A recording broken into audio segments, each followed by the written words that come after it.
Did you know that not only was Star Wars Tatooine inspired by Dune, but Jabba the Hutt was too? Why was there a Pink Floyd track in the trailer? How did Salvador Dali almost appear in Dune's adaptation?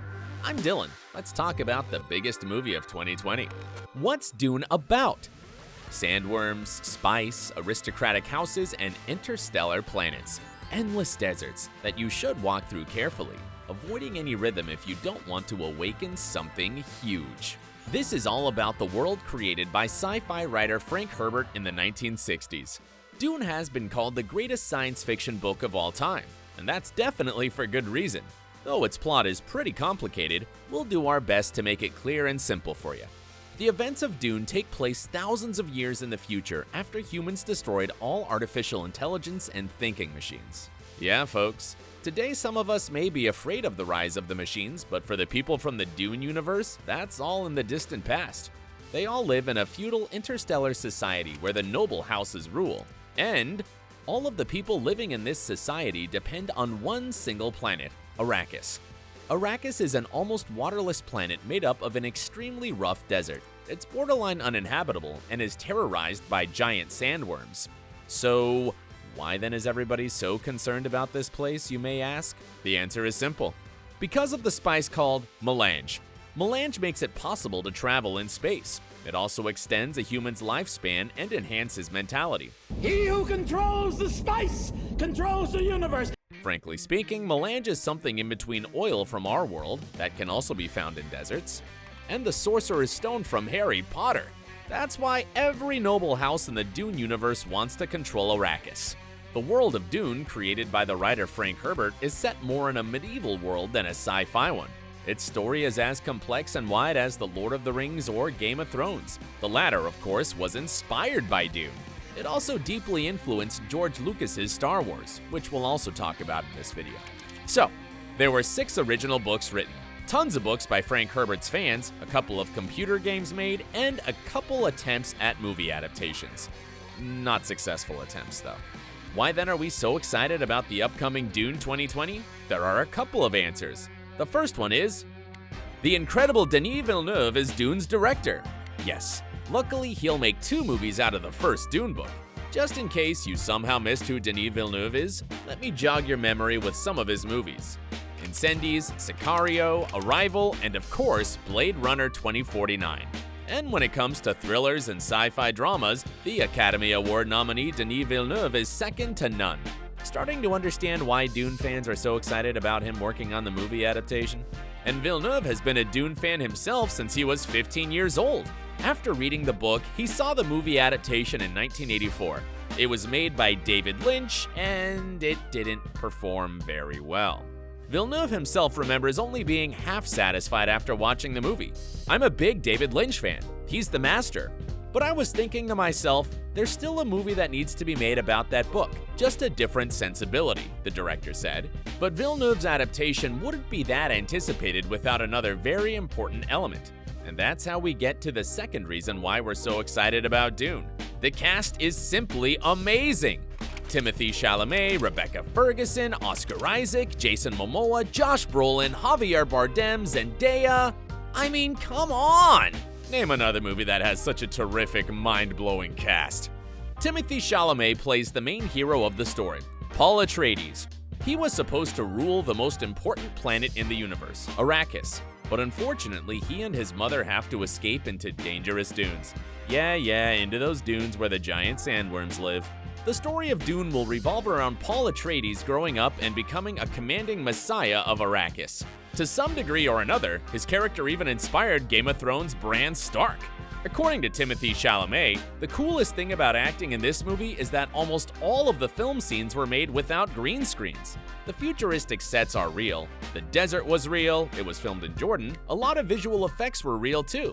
I think it's literally 2 scenes I did on a green screen, and besides that, everything else was practical. You don't shoot Jaws in a swimming pool is how the director explained his artistic decision. And we 100% agree with it. Pink Floyd, Salvador Dali, and a 10-hour movie. If you were wondering, what's that cool song playing at the end of the trailer? Then we have an answer for you. It's Pink Floyd's Eclipse. Yes, the legendary one from the Dark Side of the Moon album from 1973. It was super successful commercially and is widely hailed as one of the greatest music albums of all time. Now, this may sound like the perfect reason to include this song in a trailer, but what if I told you that there's a much cooler reason behind it? Want to hear it? Before David Lynch made his Dune adaptation, there was another man who wanted to do so. His name is Alejandro Jodorowsky, and unfortunately, he failed to make his movie in the 70s. But you should know something about his Dune attempt. It was hilariously ambitious and insane as hell. For example, Jodorowsky wanted Salvador Dali to star in his movie. Yes, if that film had been made, Dali would play the Emperor, and he would have become the highest paid actor in Hollywood history. Because Mr. Dali asked for $100,000 per hour to act in Dune, which is nowadays equal to $670,000. Another crazy detail regarding Jodorowsky's project was its length. The director wanted it to last for 10 hours. Jesus! We can understand why such a complex and large book needs a lot of screen time, but 10 hours? Despite Dali, the project would also have joined the famous artist H.R. Geiger, yes, the guy who invented Alien, the legendary actor Orson Welles, and Pink Floyd was meant to write the soundtrack. This whole story is so crazy that there's even a documentary called Jodorowsky's Dune. If you're a Dune fan, go watch it immediately. Of course, the creators of Dune 2020 couldn't simply pass by this huge story, and that's why they decided to at least include the Pink Floyd song in the trailer, in order to pay tribute to the most ambitious movie project that the world never saw. Many famous books and movies wouldn't even exist without Dune. Its cultural impact is truly immense. But let's talk about the franchise that owes Frank Herbert the most. Star Wars took a hell of a lot from Dune. Yup, the world of Dune is so epic and mind-blowing that it deeply inspired George Lucas's huge saga. Now, here comes 5 of the craziest things that Star Wars took from Dune which you probably never knew about. Number 1, Tatooine. As you know what Arrakis is, there's nothing really to explain. These desert planets are very alike. And if you guys think that's a coincidence, then how about number 2, the Spice Mines of Kessel. This location was mentioned in A New Hope and later in Solo, a Star Wars story. It's a place full of labor camps that mine a spice mineral which can be used as a dangerous drug, just like melange from Dune, which is used not only for spaceships, but as a drug too. Number 3, moisture farms. You might remember them from A New Hope. These farms were located on Tatooine, of course, and their purpose was simple, to farm moisture. In Dune, there's exactly the same thing, because again, these 2 planets, Arrakis and Tatooine, are very alike. Number 4, Jedi skills. Well, not all of the Jedi skills were inspired by Dune, but at least one very iconic one was mind tricks. Yes, the one that allows a Jedi to control someone's behavior and/or speech. There's a very similar skill in Dune. It's called voice, and it works just the same way as it does in Star Wars. Are you still not impressed? Here comes the last one, and my personal favorite. Number 5, Jabba the Hutt. Yes, this very memorable villain is 100% inspired by Dune's character called Leto II, God Emperor of Dune, who was a giant ugly worm crossed with a human.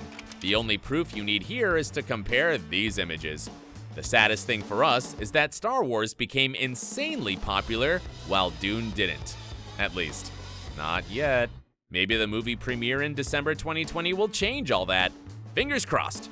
Are you guys as excited about Dune as we are? Let us know in the comments. Thank you for watching this video. Subscribe to our channel, and just as always, stay awesome.